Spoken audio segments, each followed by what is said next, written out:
The stuff that's always been my favorite, music-wise, has been stuff that's found that middle ground. Has more experimental or abstract techniques and ideas, but also has that hook or has the melodic element. I think with each kind of passing year making music, I'm trying more and more to like overtly incorporate melody and even like a little bit more of a pop structure, even though I guess it doesn't really seem that way at this point.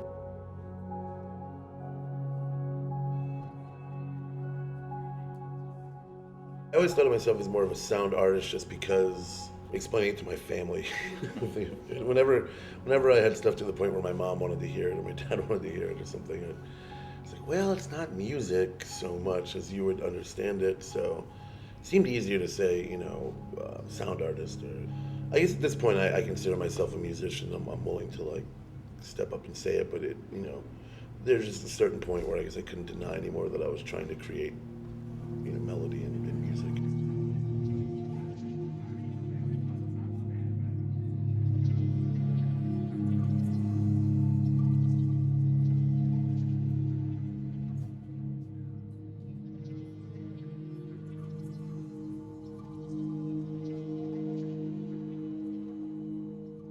When I first bought an instrument after high school, I bought an old Roland analog keyboard, and I didn't know how to play a keyboard, so I just sort of would, put the hold on a chord that I liked, or 6 or 7 notes, and then I would just change every knob like as slowly as possible to kind of find out what it did and see how much you could change with like the slightest touch. It became really fascinating. I think that still sticks with me on how I work. I don't.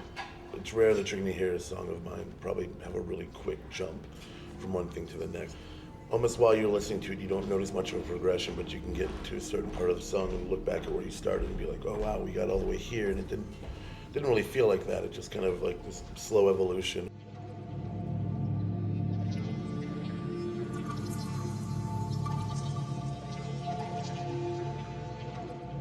When I first started learning computer music, it was so strictly a rip-off of like these minimalist artists.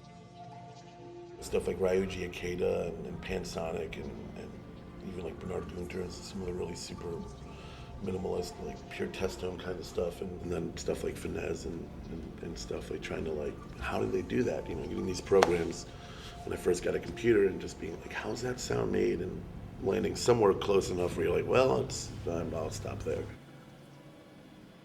All that stuff's it's ingrained into my process at this point.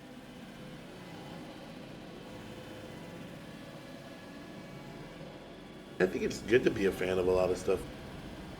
I think that my music is almost inherently like driven by being a fan. I'm more of a fan than I am a musician in a lot of ways.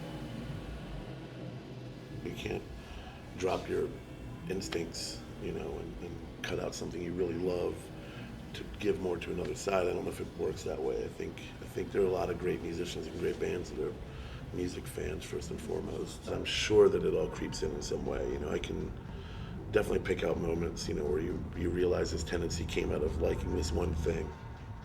I don't think I'm talented enough to not let that seep in.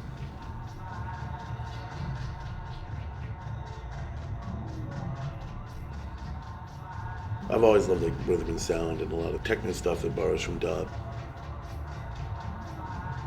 Fussing and Fighting was a very conscious decision. Like I want to try to write like a rhythm and sound kind of song, like if Peter Rayberg, did it.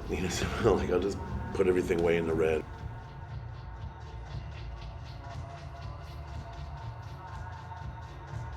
You want to kind of soak in all the stuff you like about music you like without aping it, and whereas I'm sampling a reggae song, I felt like I was putting my stamp on it and doing it in my own way enough to where I didn't feel like I was just being like the white guy in a reggae band kind of thing. It's a fine line that you probably don't realize you're crossing when you're crossing it. So I might be like 10 yards past that line of appropriation in the wrong way that I hope I'm not.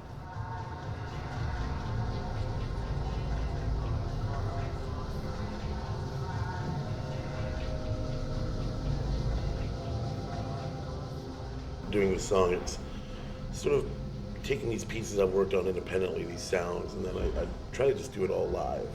So if there's mistakes, there's mistakes. gives it a little bit more of an organicness that I think you can definitely overdo in electronic music and over perfect. I always kind of think of them as kind of snapshots, you know. They're not songs so much as they're these sort of like frozen moments of a process of a set of sounds. So what, you know, one song was when it was recorded is just a one take on kind of numerous ways you can go with something.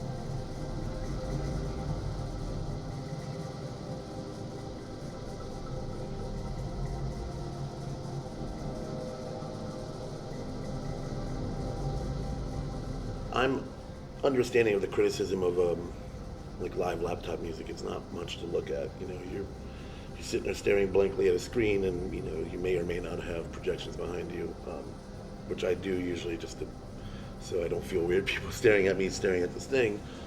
So I've been really racking my brain trying to think of how to change up the live aspect, and I don't want to do something that's dishonest, like start dancing around or have like, you know, just put a bassist and a drummer in there just to make it seem more live. Up till now, live it's just been, you just sort of do it and know that the actual performance aspect of it's not going to blow people away. You can hope that they can focus past you just sitting there and listen to the music.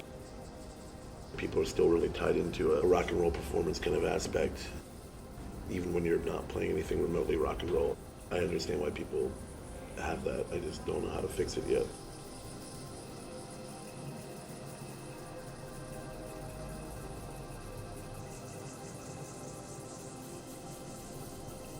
Here in Baltimore, your friends and like fellow artists that you know and just friends that even don't make music all influence you.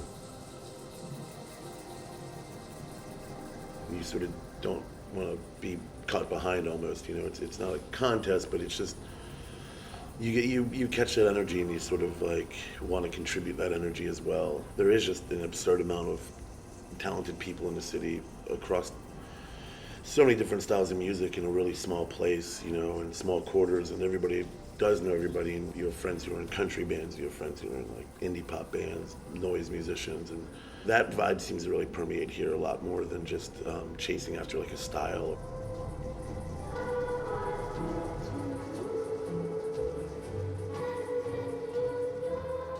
It's not like there's this Baltimore sound that everybody's kind of going after. It's just people generally are like talented musicians that inspire you to kind of keep going, and you inspire them back, hopefully.